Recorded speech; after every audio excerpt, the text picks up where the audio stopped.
knew how the music went. Maybe I could have it sung for you. Georgie, you know Georgie Jessel is here. Georgie Jessel? Is that so? Hello, Mrs. Ginsburg. Hello, Georgie. I'm glad to see you. You look fine. You're getting so thin. Won't forgive me for lying. What can I do for you? Sing this for me, Georgie. For you, anything. Abel, play the Blackbird song. All day long I sing a song, 'cause there's nothing wrong. My blackbirds are bluebirds now.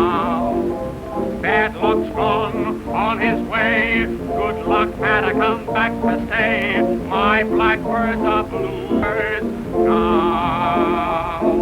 I told a little whippoorwill, and I told a daffodil, and I told a creek on the hill that the wedding Sunday, honeymoon Monday, yes sirree, life's worthwhile. Look at me with a great big smile. My blackbirds are bluebirds now. That's fine. Well, how's your folks? Nobody be good for this. My mama's all right. My papa, he mad. Only mad he is all the time. Why? Why? He wants me to be a jeweler. I should work in a jewelry store. Me with my talent. I tell you something, Mrs. Ginsburg. If it wasn't for my mama, I'd run away. That's too bad. Georgie, please, sing me that song what you sang on Mrs. Pink's birthday party. That was no birthday party. That was a coming out party for Mrs. Pink's daughter. She's a debutante. Sure. That's her name. Such a nice girl. Ah, you're making jokes all the time, Mrs. Ginsburg. Georgie, please sing that song. All right, I'll sing it. But remember, you've got to buy something. You've been here already since early this morning. Abel, play me the mother song. One bright and guiding light that taught me wrong from right, I found in my mother's eyes. Those baby tales she told, and the little roadway all paved with gold, I found in my mother's eyes. Just like a wandering sparrow, one lonely soul, I walk the straight and the narrow to reach my goal.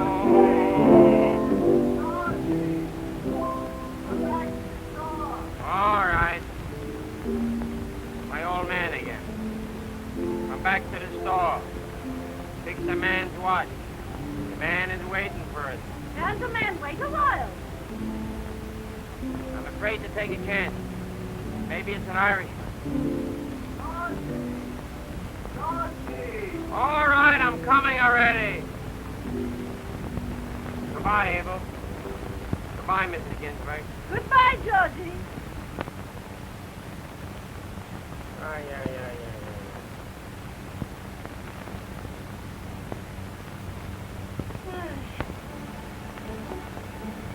Shall I wrap this up for you? No, I won't buy it today. Such a nice boy like Georgie is. I bet if he had a chance, he'd be the biggest actor in the world.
Hello, Bennett. How are you? This is my partner, Paul Byron. How do you do, Mr. Bennett? How are you, Mr. Byron? We saw your performance the other night. Yes, you were very good. Good? I was great. Why, did you hear what the critics said in Chicago? They said it was the finest performance I had ever given. Well, see you later, boys. You come back tomorrow. Hello, honey. How are you? How do you do, Mr. Bennett? I'm glad to see you. Say, I'd like to get in to see the old man. Well, he's awfully busy just now, Oh. but I think I can fix it for you. Won't you sit down?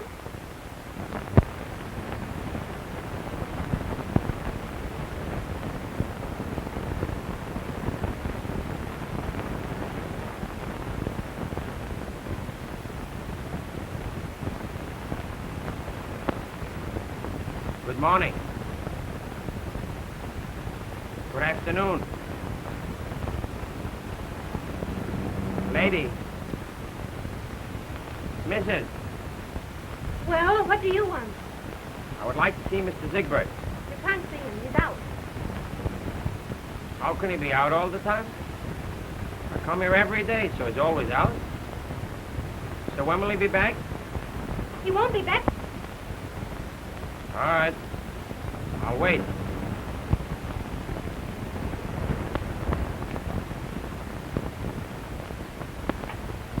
Don't forget, honey, there's a meeting at Rindy's at 8:30 tonight.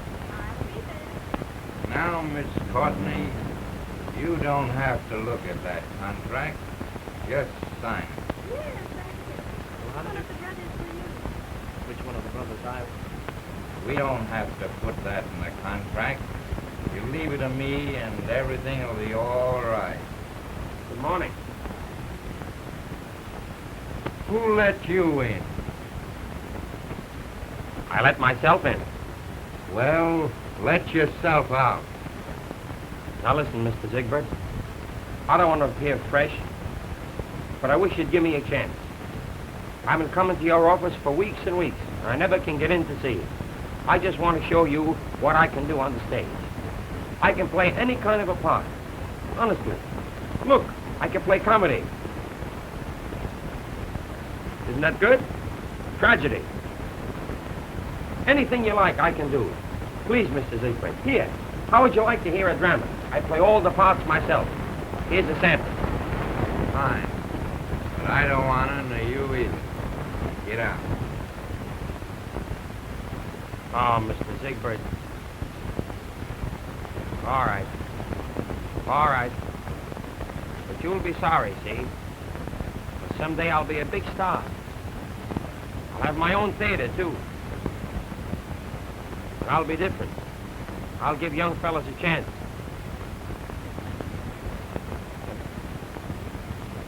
That's all? Now, Miss Courtney, sign this contract. Can I get some money now? Sure. And I'll tell you something else. I don't know whether I want to work for you or not. I saw one of your shows the other night. You're not so hot. Well, of all the nerve. Anything can happen in the show business. How did he get by your secretary? Oh, she was powdering her nose, I guess. Why don't you fire her? I can't. She reads my mail.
amateur nights. That isn't fair. The only reason we have these amateur nights is to give the folks a chance to show what they can do. Please. The next act we offer for your approval is known as the man upside down. I bet he's no good. Whether he's good or bad, he's still upside down. Go ahead, Abe. Bring him out. Let's look at him. There he goes. Here he comes.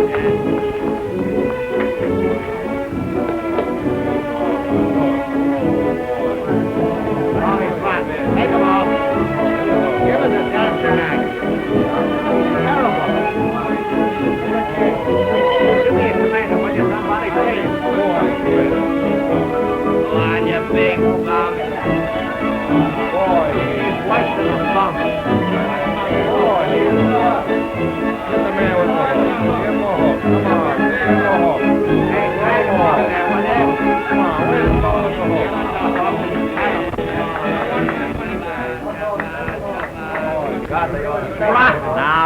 Now, quiet, please. Let's have some dance. Quiet. Now the management has a real surprise for you. Two very clever little girls, the from Hunger sisters. They sing and dance. They must be rotten. Nevertheless, they're going to sing and dance. All right, bring them on. Oh, I might add, these two little girls are late of the Ziegfeld Follies of 1901. Go ahead, Abe. Come on,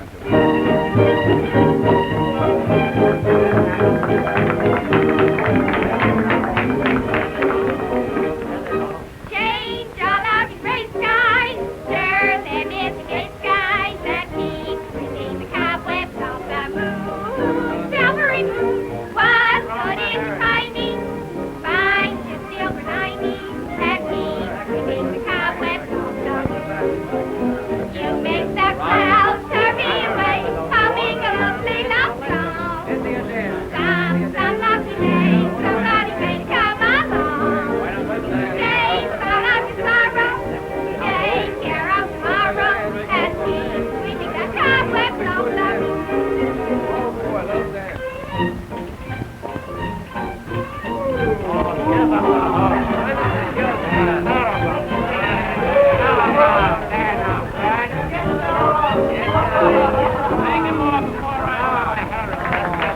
Please, wait a minute now.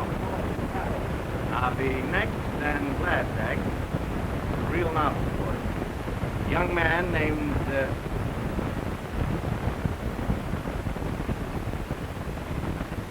His name is Georgie Jessel. He's come out from the East to show us that he can entertain in the West. If he's good, he can stay in the West. If he's bad, he can go back East. Go ahead, Ed.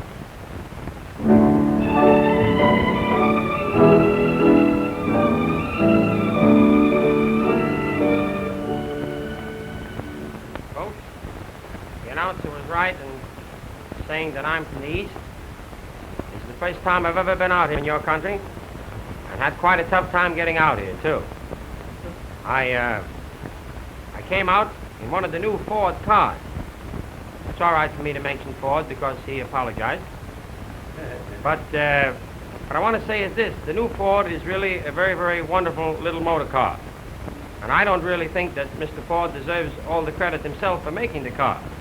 His son, Epsom, I think he had a great deal to do with it.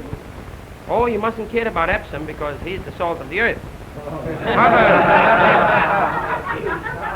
It's a great little car, and it has all the expensive things that the more high-priced cars have. It has all the new light effects, the new gas effects, and everything. There's only one trouble with it. If you speak Jewish in the back seat, it stops immediately.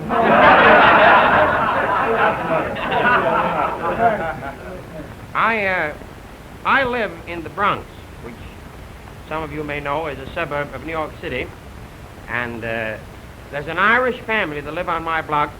Of course, I don't know how they got on my block, but anyhow, right above them lives an old gentleman by the name of Goldfarb, a Spaniard. And this this fella Goldfarb is one of those old fellows who came over here from the other side, and he went up to the Bronx, and he settled there. Not with everybody. By that is, I mean, he has spent the majority of his years right up in the Bronx. Never once did he come down to Broadway to see anything of the gaiety and white lights of the city. But his son was very much different. His son made a great deal of money during the war, I believe, selling raincoats to the government or some such silly trade. However, the son came home one afternoon to his father. He says, "Pop," he says, "you've never seen anything much of life. Tonight I'm going to show you a real treat. I'm going to take you down to the Winter Garden. You're going to see 30 or 40 of the most beautiful girls in the world. Daddy, I know you'll enjoy the show." The old man says, "Well." So he fixed himself all up, and they went down to the garden, and ladies and gentlemen, at the Winter Garden, as you may know, there is a large runway, a staircase, which protrudes from the center of the stage and goes almost to the back of the auditorium. The management have that there so as the girls should come in closer contact with the jewelry salesman. However, the old man and his son are sitting in about the 4th row, and the music plays. These lovely girls come tripping out, throwing pretzels or something. I don't remember what it was. Anyhow, the old man looks up at these 30 or 40 beautiful girls, and he says, "Fui." Now, of course, ladies and gentlemen, fui, in a certain language, means that it's not so good. So,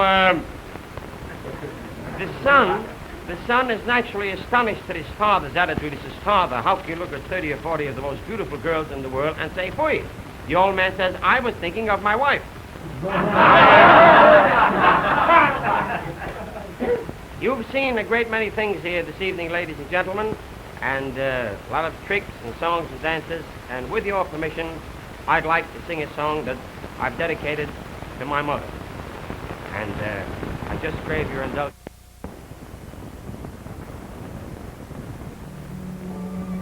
I'm a long, long way from my home folks, from my pals, from my old neighborhood. And I've wandered out here to the Golden West, just hoping that I'll make good. Maybe you folks won't like me. Maybe you'll treat me like you did the other act. You'll be unkind. But that's all right. Because I know that there's somebody that believes in me. And that's the pattern I left behind. Let me tell you something. The world may call you failure, and the tastes may grind you small. But folks, in the eyes of your mother, you're as big and as great as them all. Maybe you won't like my act. Maybe I'm a flop. But I know somebody that's praying for me, boys. And I know that our prayers are going to bring me right to the top. God love us.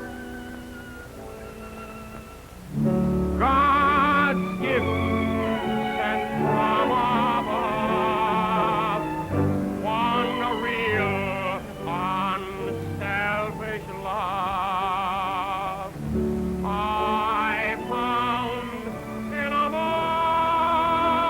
my Father.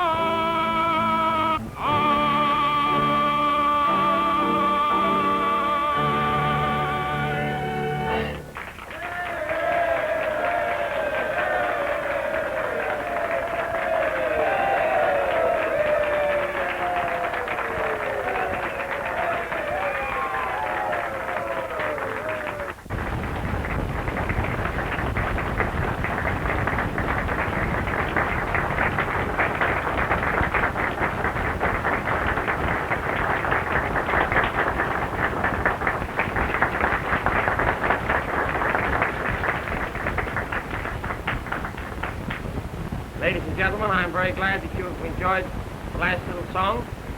In fact, I'm glad that you're all enjoying yourself. Because I know that by the time the check comes, you'll faint. I've had a little request from a gentleman here who is evidently in a very reminiscent mood. And I guess he's alone. And he wants me to sing a little song called A Bouquet of Memories.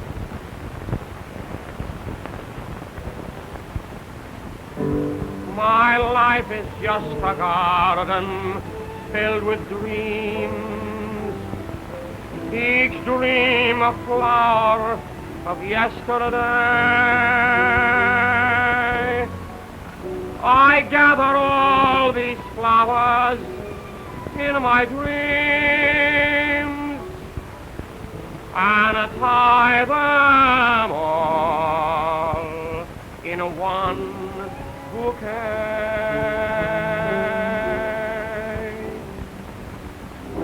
I see the violet we picked when first we met in my bouquet of memories. I find among the lot one sweet forget-me-not in my bouquet of memories.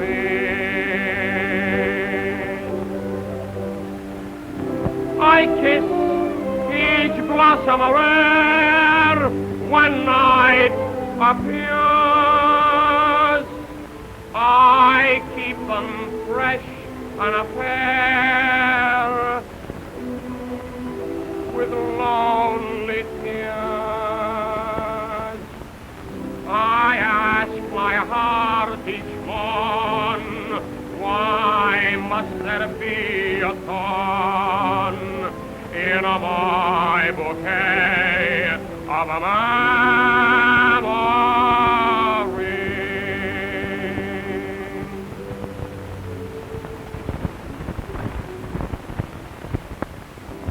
I dream of yesterday, of George M. Cohn's Broadway, in my bouquet of memories.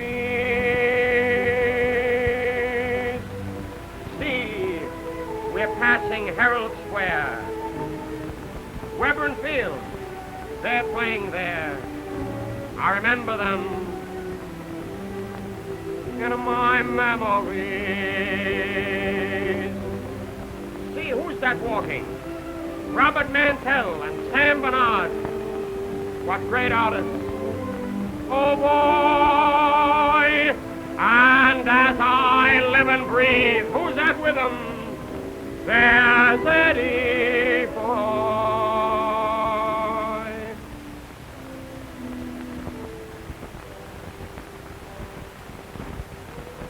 How do you do, Mr. Mantell?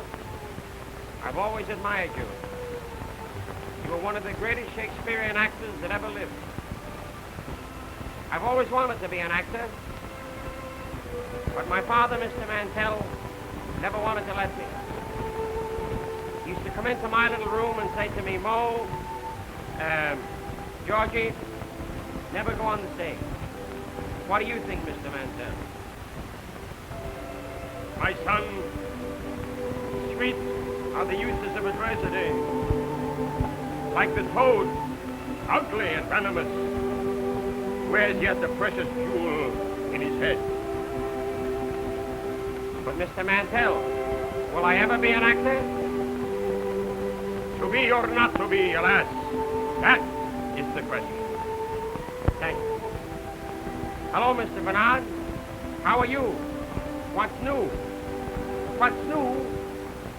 Last night I went out and bought a corned beef sandwich in Leicester, and they charged me $2 for it.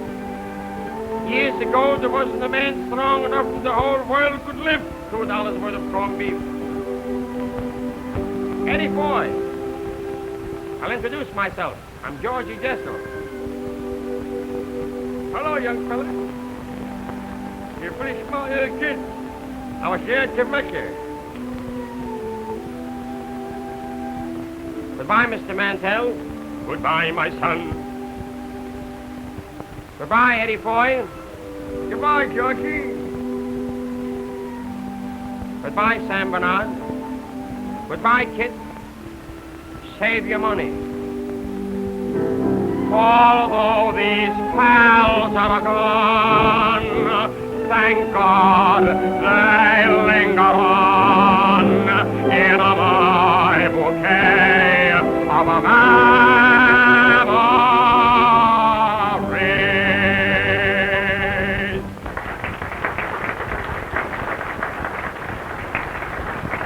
This is station KPO, San Francisco. Broadcasting Mr. George.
the radio audience.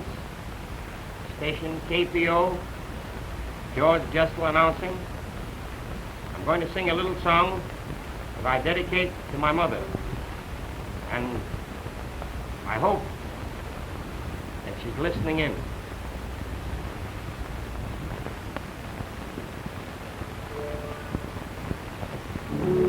One bright and guiding light that taught me wrong from right, I found in my mother's eyes.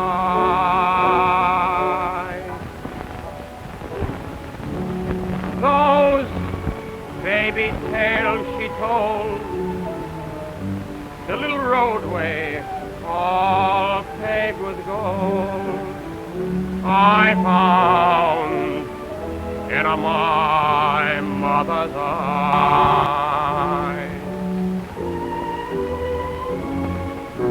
Just like a wandering sparrow, one lonely soul, I walk the straight and narrow to reach my goal. God's gift from above, one real unselfish love I found in my mother's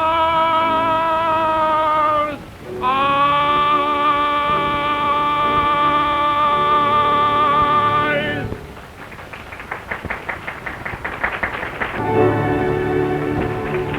Station KPO, San Francisco. This concludes our program for tonight. We are signing.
always stop here. I wonder why. The engineer's probably got relatives here. Probably won't be able to start again till they put a quarter in to meet it. Oh, Georgie. Lovely out here, isn't it? Oh, I think it's beautiful. There's only one trouble with sitting on the back of a train, though. You come out nice, sweet, and clean. In a few minutes, we look like the Gold Dust Twins. Well, let's go in and play bridge. Oh, no. Now, let's stay out here and look at the beautiful moonlight. But there is no moon. That's funny. It was here a minute ago. Let's make believe there is. The nighttime is always lovely. Night is always especially kind to people that are in love. There was a great Russian poet one time by the name of T. Effingham Rabinowitz. He was a very well-known poet. And he wrote a beautiful thing about nighttime. He said, how sweet is the stillness of the night, when one can hear the drone of the beetles, the chirp of the little crickets, and the sweet songs of the baby sardines as they leap from can to can. Isn't that beautiful? Well, I'll certainly be glad to get back to New York. You will, eh? Well, you're lucky. You've been traveling with your sister and her husband. Look at me. I haven't seen my folks for a long, long time. Georgie, when we get settled, you must come up and have dinner with us. Oh, I'd love to have dinner at your house. But I tell you something, I don't think your folks are so stuck on me. Oh, they're all right. They just never met anyone like you before. What, am I, some kind of freak or something? Oh, you know what I mean. Oh, sure, I guess they're okay. But that fella that hangs around with them, who is he? Why, he's known the family for years. He don't look kosher to me. What did you say? I say it's getting colder out here. Yes, it is getting rather chilly. Are you chilly, honey? Well, you come right over to the stove. Georgie, I think you better sing something. All right. Maybe I'd better.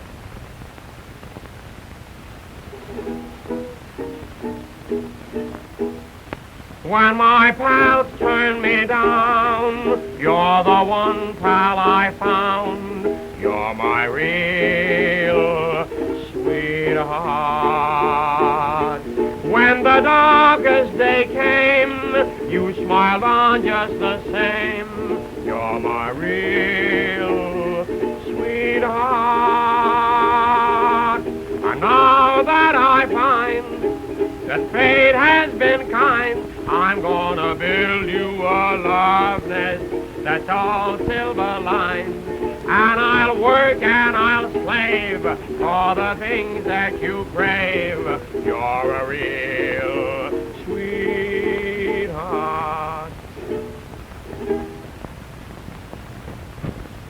Ain't that cute?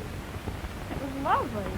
Say, don't you all want your berths made up now?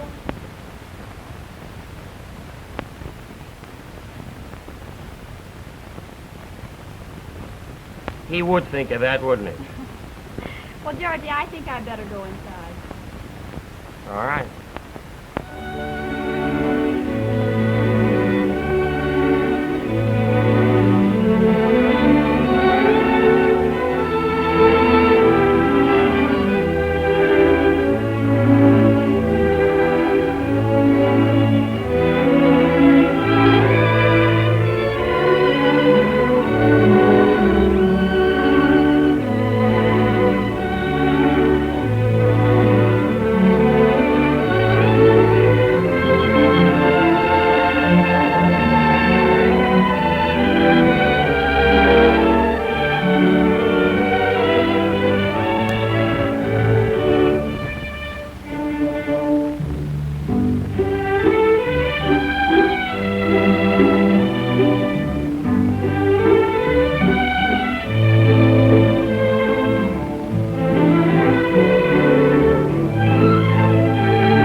Well, rather. It was very fortunate for us that Mr. Franklin had no trunk. I never held such bad cards in all my life.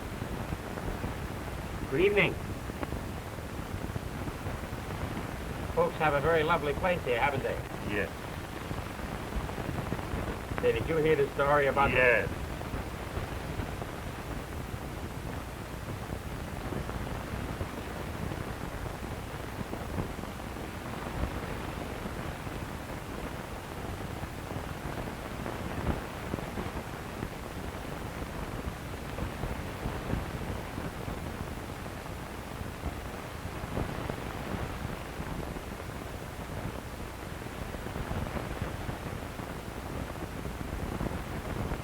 Apparently you know very little about bridge. Oh, is this bridge? I thought it was pinochle. Mr. Jessel. Mr. Jessel. I beg your pardon. I'll be back later.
one more question.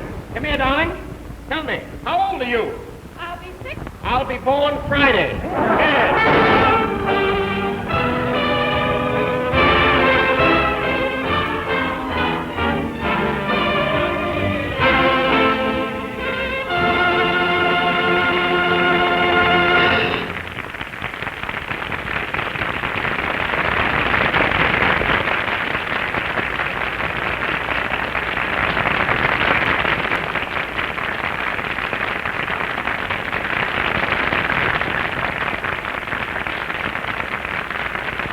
Oh, Mr. Zigbert, the show is a big hit, isn't it?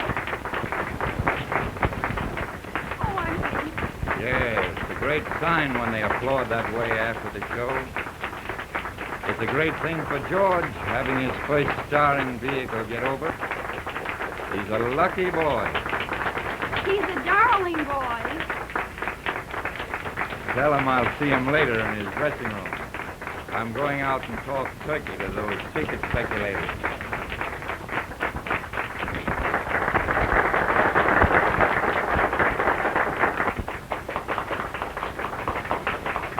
Was it all right? Oh, it was wonderful. Listen, they're still applauding. Yeah.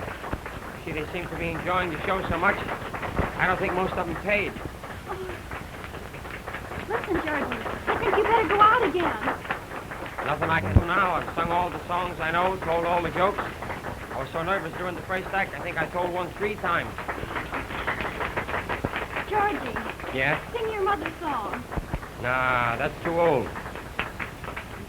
Listen, young fella, I've been hanging around the show business for 40 years, and the song about mother is never too old. You may be right. Thank you. Here, baby, take it. Give me a kiss.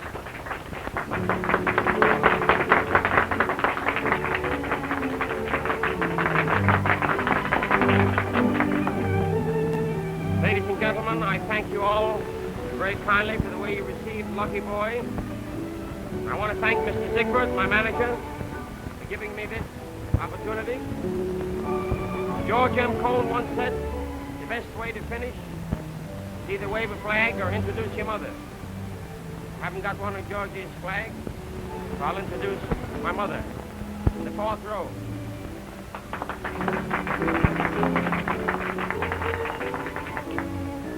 Is it mine, Mama? She's right there, right behind those people who paid. Mama, I'll see you after.